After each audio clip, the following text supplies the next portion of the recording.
दोस्तों, इन दिनों जो श्रीलंका के हालात हैं वो किसी से भी छिपे नहीं हैं। आज यहाँ के लोग दाने दाने को तरस गए हैं और जिनकी वजह से हालात खड़े हुए हैं वो दूर से ही इसका तमाशा देख रहे हैं। फिर चाहे वो यहाँ की सरकार हो या फिर चीन, इन दोनों की वजह से ही यहाँ के हालात इतने बिगड़ गए हैं। इन सब के बाद अगर कोई मदद के लिए आगे आया है तो वो है भारत, जिसने श्रीलंका के पहले रवैये को भुलाकर उसका साथ देने के लिए आगे आया है। लेकिन भारत किस तरह की मदद के बाद ये सवाल खड़े हो गए हैं कि भारत श्रीलंका की इतनी मदद क्यों कर रहा है? क्या श्रीलंका और भारत फिर से एक साथ आने की तैयारी कर रहे हैं? क्या वो फिर से एक हो जाएंगे? क्योंकि श्रीलंका के जो इन दिनों हालात हैं उससे तो यही लग रहा है कि दोनों देशों के बीच कुछ नया होने की तैयारी है। दोस्तों, 2 करोड़ 20 लाख की आबादी वाला श्रीलंका अब तक के सबसे खराब आर्थिक और राजनीतिक दौर से गुजर रहा है। कर्ज में डूबे इस देश के हालात इतने खराब हो गए हैं कि नाराज लोग सड़कों पर उतर आए हैं और देश की सरकार भी धराशायी हो चुकी है। लेकिन ऐसे वक्त में श्रीलंका का साथ उसका पड़ोसी देश भारत ही दे रहा है। भारत श्रीलंका के साथ हमेशा पड़ोसी धर्म निभाता रहा है। दोनों देशों के बीच के रिश्ते आज से नहीं बल्कि कई 100 साल पुराने हैं। लेकिन दोस्तों, भारत की मदद भी दूसरे देशों को रास नहीं आ रही है। भारत की इस मदद पर कई सवाल खड़े किए जा रहे हैं। उनका कहना है कि आखिर भारत श्रीलंका की इतनी मदद क्यों कर रहा है, जबकि श्रीलंका चीन के साथ मिलकर भारत को ही आंख दिखा चुका है। तो क्या इस स्थिति का फायदा उठाकर वो उसे अपने साथ लेना चाहता है, या फिर भारत सिर्फ एक पड़ोसी देश होने का फर्ज निभा रहा है, या वो अपने रिश्ते फिर से सही करना चाहता है, या फिर वो चीन को उसकी औकात दिखाना चाहता है?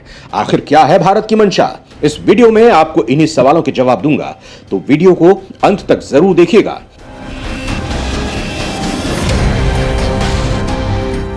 दोस्तों, श्रीलंका के जो हालात हैं उसे देखकर यही कहावत कही जा सकती है कि डूबते को तिनके का सहारा ही बहुत है। यानी कि भारत जो उसकी मदद कर रहा है वो उसके लिए बहुत मायने रखती है। भारत श्रीलंका की जनता के लिए जो कुछ कर सकता है वो कर रहा है। वो यहां खाने के लिए अनाज से लेकर डीजल पेट्रोल सब दे रहा है। पिछले दिनों श्रीलंका के ऊर्जा मंत्री कंचना विजयसेकारा ने कहा कि अभी तक भारत ही एकमात्र देश है जिसने इस संकट में श्रीलंका की मदद की है।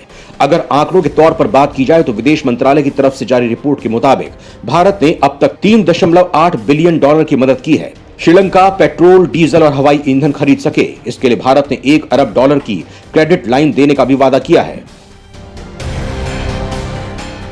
भारत की मदद से श्रीलंका के 1300 से ज्यादा पंपों में पेट्रोल डीजल पहुंचे हैं, जिससे 25 जिलों को फायदा हो रहा है। भारत अब तक 4 लाख मीट्रिक टन ईंधन श्रीलंका को दे चुका है। इसके अलावा श्रीलंका के केंद्रीय बैंक को रिजर्व बैंक ऑफ इंडिया को जो $1 अरब का भुगतान करना था उसे भी अभी टाल दिया गया है। इसके साथ ही भारत ने श्रीलंका को $400 मिलियन का भुगतान अपनी ही करेंसी से करने को कहा है। आरबीआई का कर्ज लौटाने के लिए श्रीलंका को भारत ने 3 महीने का समय दे दिया है। इसके साथ ही खाने के लिए चावल, इलाज के लिए दवाइयां जैसी कई चीजें श्रीलंका को भिजवाई हैं। पिछले कुछ महीनों में भारत से श्रीलंका को दिए जाने वाले कर्ज में तेजी से बढ़ोतरी हुई है। चालू वर्ष के पहले 4 महीनों में भारत ने श्रीलंका को सबसे ज्यादा कर्ज दिया है। इस मामले में भारत ने चीन को भी पीछे छोड़ दिया है। दोस्तों, भारत जो मदद श्रीलंका को भेज रहा है उसकी खबरें भी यहाँ के अखबारों में छप रही हैं। यहां की जनता भी भारत का बहुत आभार मान रही है कि वो ऐसे समय में आगे आया है जब सबने मदद के लिए अपने हाथ पीछे खींच लिए हैं। यहां तक कि देश चलाने वाले यहां के लोग ही भाग खड़े हुए हैं। श्रीलंका के इस आर्थिक संकट के चलते यहां के लोग भारत में आने की तैयारी करने में लग गए हैं। वो समुद्र के रास्ते से यहां घुसने की कोशिश करने में लग गए हैं, क्योंकि श्रीलंका के जो हालात हैं उसे सुधरने के कोई आसार नजर नहीं आ रहे हैं। ऐसे में वो यही उम्मीद लगा रहे हैं कि क्या भारत श्रीलंका को फिर से साथ ले सकता है। अगर ऐसा होता है तो ये बहुत बड़ा कदम होगा। दोस्तों, अगर भारत ऐसा करता है तो उसे सबसे पहले रेफरेंडम करना होगा, जिसका मतलब है जनमत संग्रह। यानी कि श्रीलंका की जनता को यह वोट करना होगा कि वो भारत की सरकार के साथ जुड़ना चाहता है या नहीं। अगर श्रीलंका की जनता यहां भारत के पक्ष में ज्यादा वोट डालती है तो भारत आर्टिकल 371 के जरिए इसे अपना राज्य बना सकती है, जिसके बाद यहां की जनता श्रीलंकाई की जगह भारतीय हो जाएगी। जिसके बाद यहां राज्य की अलग सरकार बनेगी जो यहां के संविधान के मुताबिक ही चलेगी। लेकिन दोस्तों, क्या भारत ऐसा कुछ करना भी चाहेगा? क्या वो श्रीलंका को अपना हिस्सा बनाने की इच्छा रखता है? क्यों इस कदम से नेगेटिव और पॉजिटिव दोनों ही कारण सामने आते हैं। अगर प्रॉफिट की बात की जाए तो भारत की नौसेना ताकत बढ़ जाएगी।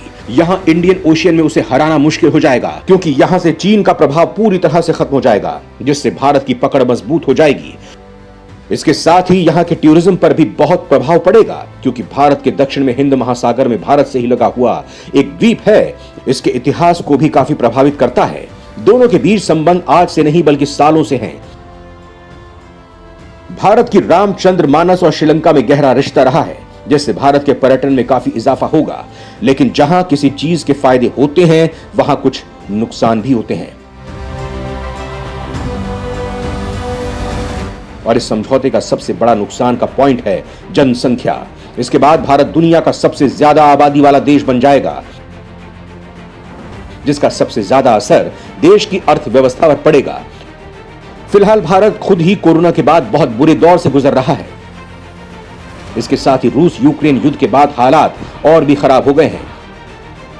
इन सब मुसीबतों के बीच भारत खुद को संभालने में लगा हुआ है। अब ऐसे में जहां श्रीलंका खुद भुखमरी और बेरोजगारी के हालात से गुजर रहा है, वो भारत में आकर मिल जाता है तो स्थिति और भी बिगड़ सकती है।